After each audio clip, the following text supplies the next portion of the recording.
வணக்கம். Nifty September futures trend September 16, 2025 அன்று ட்ரெண்டை எப்படி இருக்க போகிறது என்பதை பற்றி இந்த வீடியோவில் பார்க்க போகிறோம். வீடியோ எடுக்கப்பட்ட நேரம் காலை 8:16 செப்டம்பர் 16, 2025. அதாவது நேற்றைய க்ளோசிங் 25,164.70. இப்போ என்னென்னா, நேற்று 25,301 என்ற நிலையை அடைந்திருக்க வேண்டும். அது தொடலை. அப்போ அதற்கு முந்தைய நாள் ஹையை கூட கிராஸ் பண்ணலை.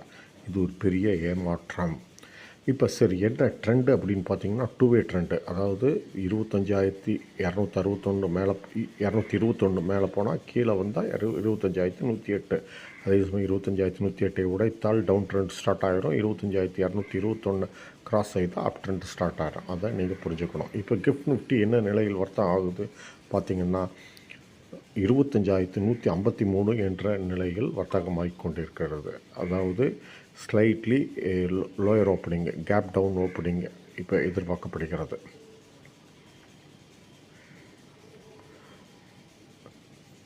இப்போ 25,153 என்ற நிலையில் ஓப்பன் ஆகுது என்று வைத்துக்கொள்வோம்.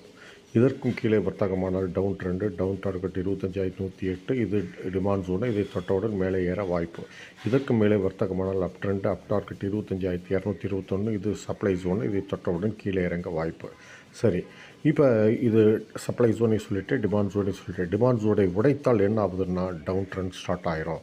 அப்படிங்கும்போது 25,108 உடைத்தால் 25,051, 25,030 என்ற நிலையிற்கு சரிந்து அதையும் உடைத்தால் 24,844 என்ற நிலைக்கு சரிந்துவிடும். சரி, இப்போ சப்ளை ஜோனை கடந்தால் என்ன ஆகுது? 25,221 கடந்து ஹோல்டு செய்தால் 25,278 என்ற நிலையை அடையும். இதுதான் இன்றைக்கு மேக்ஸிமம் அப் ட்ரெண்டு.